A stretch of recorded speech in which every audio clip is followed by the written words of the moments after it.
You fool! Warren is dead.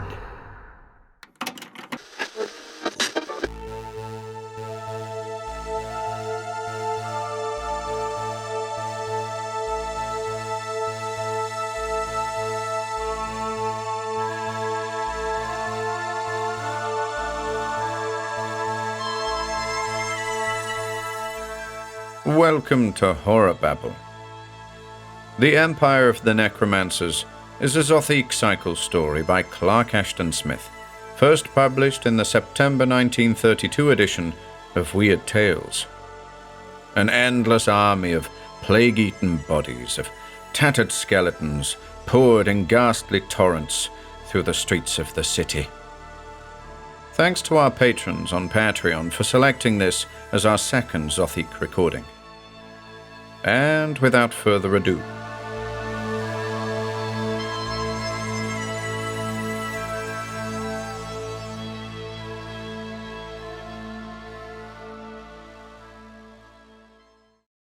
The Empire of the Necromancers by Clark Ashton Smith. The legend of Matmore and Sodosma shall arise only in the latter cycles of earth, when the glad legends of the prime have been forgotten. Before the time of its telling, many epochs shall have passed away, and the seas shall have fallen in their beds, and new continents shall have come to birth. Perhaps in that day it will serve to beguile for a little the black weariness of a dying race, grown hopeless of all but oblivion. I tell the tale as men shall tell it in Zothique, the last continent, beneath a dim sun and sad heavens, where the stars come out in terrible brightness before eventide. 1. Matmore and Sodosma were necromancers who came from the dark Isle of Nut to practice their baleful arts in Tinnereth, beyond the shrunken seas.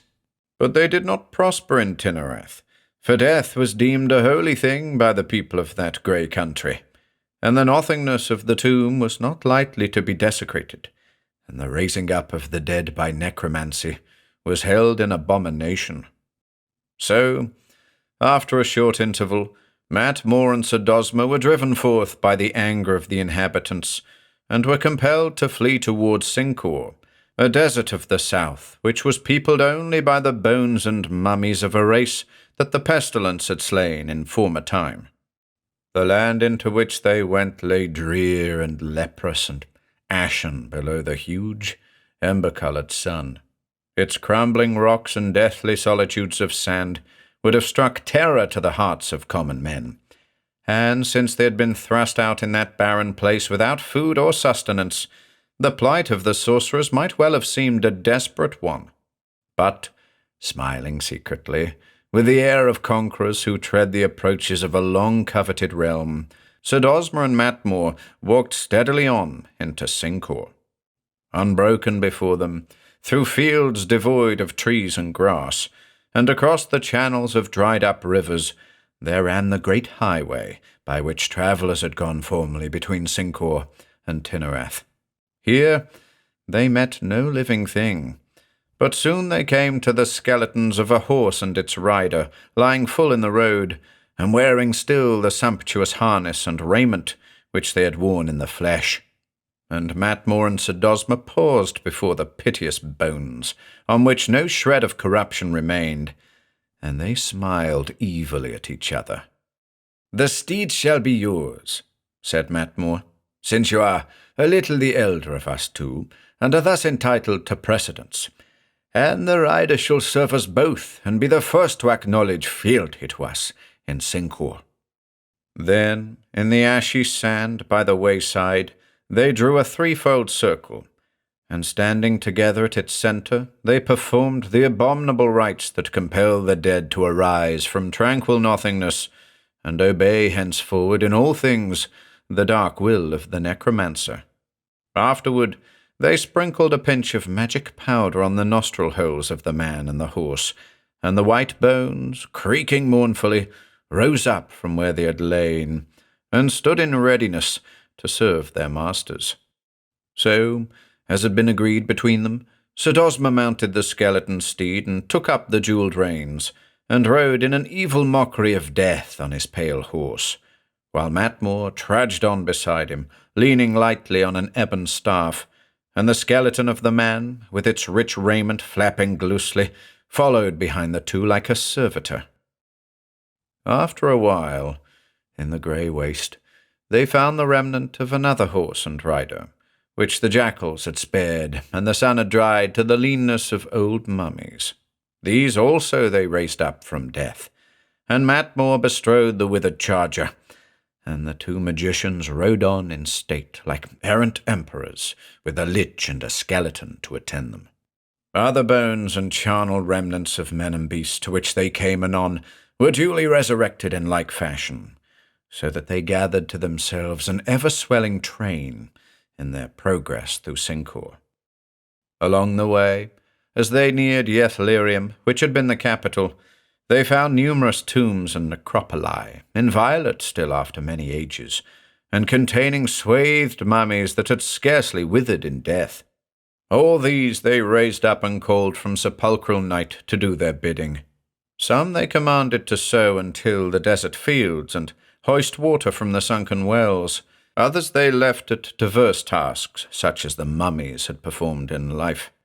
The century-long silence was broken by the noise and tumult of myriad activities, and the lank liches of weavers toiled at their shuttles, and the corpses of ploughmen followed their furrows behind carrion oxen. Weary with their strange journey and their oft-repeated incantations, Matmore and Sodosma saw before them at last, from a desert hill, the lofty spires and fair, unbroken domes of Yethlirium, steeped in the darkening, stagnant blood of ominous sunset. "It is a goodly land," said Matmore, "and you and I will share it between us, and hold dominion over all its dead, and be crowned as emperors on the morrow in Yethlirium." "Aye," replied Sodosma, "for there is none living to dispute us here, and those that we have summoned from the tomb shall move and breathe only at our dictation, and may not rebel against us." So, in the blood-red twilight that thickened with purple, they entered Yethlirium and rode on among the lofty, lampless mansions, and installed themselves with their grisly retinue in that stately and abandoned palace, where the dynasty of Nimboth emperors had reigned for 2,000 years with dominion over Cincor. In the dusty golden halls, they lit the empty lamps of onyx by means of their cunning sorcery, and supped on royal viands, provided from past years, which they evoked in like manner. Ancient and imperial wines were poured for them in moonstone cups by the fleshless hands of their servitors, and they drank and feasted and revelled in phantasmagoric pomp, deferring till the morrow the resurrection of those who lay dead in Yethlirium. They rose betimes in the dark crimson dawn from the opulent palace beds in which they had slept, for much remained to be done. Everywhere in that forgotten city they went busily to and fro, working their spells on the people that had died in the last year of the pest and had lain unburied. And having accomplished this, they passed beyond Yethlirium into that other city of high tombs and mighty mausoleums, in which lay the Nimboth emperors and the more consequential citizens and nobles of Cincor. Here they bade their skeleton slaves to break in the sealed doors with hammers, and then, with their sinful, tyrannous incantations, they called forth the imperial mummies, even to the eldest of the dynasty, all of whom came walking stiffly, with lightless eyes in rich swathings sewn from flame-bright jewels. And also, later, they brought forth to a semblance of life many generations of courtiers and dignitaries. Moving in solemn pageant, with dark and haughty and hollow faces, the dead emperors and empresses of Cincor made obeisance to Matmore and Sodosma, and attended them like a train of captives through all the streets of Yethlirium. Afterward, in the immense throne-room of the palace, the Necromancers mounted the high double throne, where the rightful rulers had sat with their consorts. Amid the assembled emperors, in gorgeous and funereal state, They were invested with sovereignty by the seer hands of the mummy of Hestion, earliest of the Nimboth line, who had ruled in half-mythic years. Then all the descendants of Hestion, crowding the room in a great throng, acclaimed with toneless, echo-like voices the dominion of Matmore and Sodosma. Thus did the outcast necromancers find for themselves an empire and a subject people in the desolate, barren land where the men of Tinarath had driven them forth to perish. Reigning supreme over all the dead of Sincor, by virtue of their malign magic, they exercised a baleful despotism. Tribute was borne to them by fleshless porters from outlying realms, and plague-eaten corpses and tall mummies scented with mortuary balsams went to and fro upon their errands in Yethlirium, or heaped before their greedy eyes from inexhaustible vaults the cobweb-blackened gold and dusty gems of antique time. Dead labourers made their palace gardens to bloom with long-perished flowers. Liches and skeletons toiled for them in the mines, or reared superb, fantastic towers to the dying sun. Chamberlains and princes of old time were their cup-bearers, and stringed instruments were plucked for their delight by the slim hands of empresses with golden hair that had come forth untarnished from the night of the tomb. Those that were fairest, whom the plague and the worm had not ravaged overmuch, they took for their lemons, and made to serve their necrophilic lust. 2. In all things, the people of Sincor perform the actions of life at the will of Matmore and Sodosma. They spoke, they moved, they ate and drank as in life. They heard and saw and felt with a similitude of the senses that had been theirs before death, but their brains were enthralled by a dreadful necromancy. They recalled but dimly their former existence, and the state to which they had been summoned was empty and troublous and shadow-like.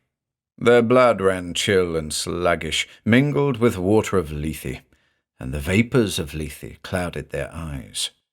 Dumbly they obeyed the dictates of their tyrannous lords, without rebellion or protest, but filled with a vague, illimitable weariness such as the dead must know, when having drunk of eternal sleep they are called back once more to the bitterness of mortal being. They knew no passion or desire or delight, only the black languor of their awakening from Lethe, and a grey, ceaseless longing to return to that interrupted slumber. Youngest and last of the Nimboth emperors was Illyrio, who had died in the first month of the plague, and had lain in his high-built mausoleum for 200 years before the coming of the necromancers. Raised up with his people and his fathers to attend the tyrants, Illyrio had resumed the emptiness of existence without question, and had felt no surprise. He had accepted his own resurrection and that of his ancestors as one accepts the indignities and marvels of a dream. He knew that he had come back to a faded sun, to a hollow and spectral world, to an order of things in which his place was merely that of an obedient shadow. But at first he was troubled only, like the others, by a dim weariness and a pale hunger for the lost oblivion. Drugged by the magic of his overlords, weak from the age-long nullity of death, he beheld like a somnambulist the enormities to which his fathers were subjected. Yet somehow, after many days, a feeble spark awoke in the sodden twilight of his mind. Like something lost and irretrievable, beyond prodigious gulfs, he recalled the pomp of his reign in Yethlirium, and the golden pride and exaltation that had been his in youth, and, recalling it, he felt a vague stirring of revolt, a ghostly resentment against the magicians who had haled him forth to this calamitous mockery of life. Darkly, he began to grieve for his fallen state, and the mournful plight of his ancestors and his people. Day by day, as a cupbearer in the halls where he had ruled aforetime, Illyrio saw the doings of Matmore and Sodosma. He saw their caprices of cruelty and lust, their growing drunkenness and gluttony. He watched them wallow in their necromantic luxury, and become lax with indolence, gross with indulgence. They neglected the study of their art. They forgot many of their spells, but still they ruled, mighty and formidable, and, lolling on couches of purple and rose, they planned to lead an army of the dead against Tinnereth. Dreaming of conquest and of vaster necromancies, they grew fat and slothful as worms that have installed themselves in a charnel rich with corruption. And pace by pace, with their laxness and tyranny, the fire of rebellion mounted in the shadowy heart of Aliro, like a flame that struggles with Lethean damps. And slowly, with the waxing of his wrath, there returned to him something of the strength and firmness that had been his in life. Seeing the turpitude of the oppressors, and knowing the wrong that had been done to the helpless dead, he heard in his brain the clamour of stifled voices demanding vengeance. Among his fathers, through the palace halls of Yethlirium, Illyrio moved silently at the bidding of the masters, or stood awaiting their command. He poured in their cups of onyx the amber vintages brought by wizardry from hills beneath a younger sun. He submitted to their contumelies and insults, and night by night he watched them nod in their drunkenness, till they fell asleep, flushed and gross, amid their arrogated splendour. There was little speech among the living dead, and son and father, daughter and mother, lover and beloved, went to and fro without sign of recognition, making no comment on their evil lot. But at last, one midnight, when the tyrants lay in slumber, and the flames wavered in the necromantic lamps, Illyrio took counsel with Hystion, his eldest ancestor, who had been famed as a great wizard in fable, and was reputed to have known the secret lore of antiquity. Hystion stood apart from the others, in a corner of the shadowy hall. He was brown and withered in his crumbling mummy-cloths, and his lightless obsidian eyes appeared to gaze still upon nothingness. He seemed not to have heard the questions of Illyrio, but at length, in a dry, rustling whisper, he responded, "I am old, and the night of the sepulchre was long, and I have forgotten much. Yet, groping backward across the void of death, it may be that I shall retrieve something of my former wisdom, and between us we shall devise a mode of deliverance." And Hystion searched among the shreds of memory, as one who reaches into a place where the worm has been, and the hidden archives of old time have rotted in their covers, till at last he remembered, and said, "I recall that I was once a mighty wizard, and among other things I knew the spells of necromancy, but employed them not, deeming their use and the raising up of the dead an abhorrent act. Also, I possessed other knowledge, and perhaps among the remnants of that ancient lore there is something which may serve to guide us now. For I recall a dim, dubitable prophecy made in the primal years at the founding of Yethlirium and the empire of Sincor. The prophecy was that an evil greater than death would befall the emperors and the people of Sincor in future time, and that the first and the last of the Nimboth dynasty, conferring together, would effect a mode of release and the lifting of the doom. The evil was not named in the prophecy, but it was said that the two emperors would learn the solution of their problem by the breaking of an ancient clay image that guards the nethermost vault below the imperial palace in Yethlirium. Then, having heard this prophecy from the faded lips of his forefather, Illyrio mused a while, and said, "I remember now an afternoon in early youth, when searching idly through the unused vaults of our palace as a boy might do, I came to the last vault and found therein a dusty, uncouth image of clay, whose form and countenance were strange to me. And, knowing not the prophecy, I turned away in disappointment, and went back as idly as I had come, to seek the moted sunlight.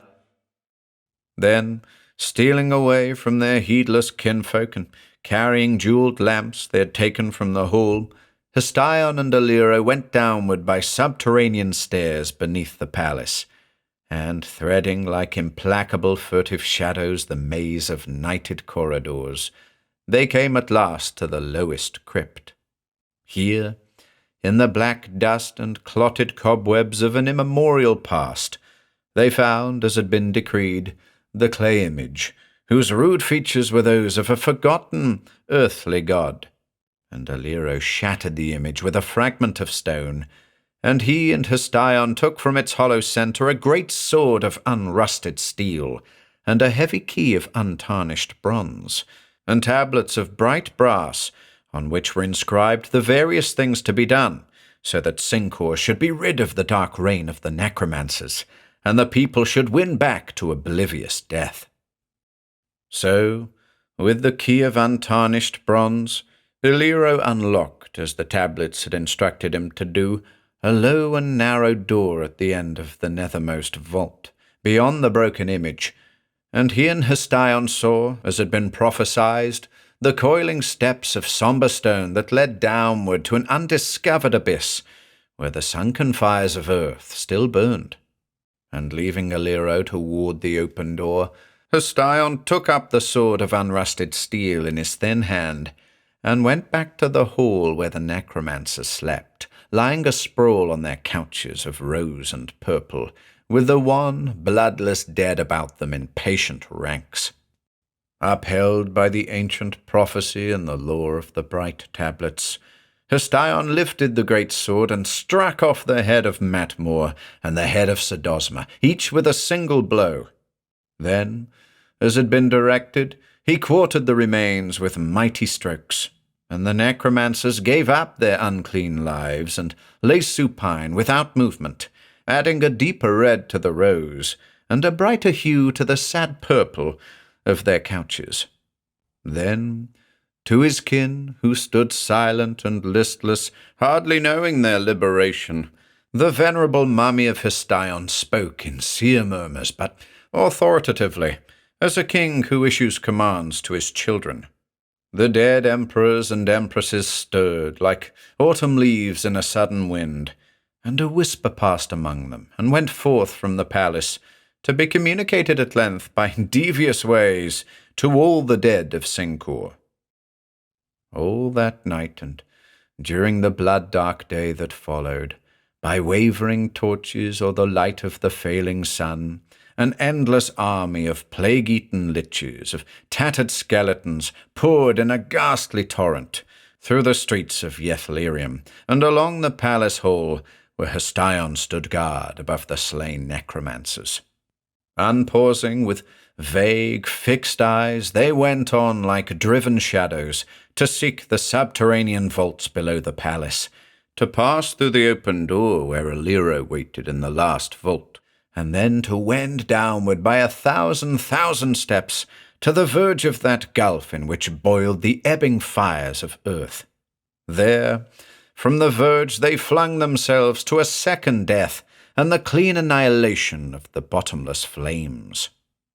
But, after all had gone to their release, Hestion still remained, alone in the fading sunset, beside the cloven corpses of Matmore and Sodosma. There, as the tablets had directed him to do, he made trial of those spells of elder necromancy which he had known in his former wisdom, and cursed the dismembered bodies with that perpetual life in death which Matmore and Sodosma had sought to inflict upon the people of Cincor. And maledictions came from the pale lips, and the heads rolled horribly with glaring eyes, and the limbs and torsos writhed on their imperial couches amid clotted blood. Then, with no backward look, knowing that all was done as had been ordained and predicted from the first, the mummy of Hestion left the necromancers to their doom, and went wearily through the nighted labyrinth of vaults to rejoin Aliro. So, in tranquil silence, with no further need of words, Aliro and Hestion passed through the open door of the nether vault, and Aliro locked the door behind them with its key of untarnished bronze. And thence, by the coiling stairs, they wended their way to the verge of the sunken flames, and were one with their kinsfolk and their people in the last, ultimate nothingness. But of Matmore and Sodosmer, men say that their quartered bodies crawl to and fro to this day in Yethlerium, finding no peace or respite from their doom of life in death, and seeking vainly through the black maze of nether vaults the door that was locked by Aliro.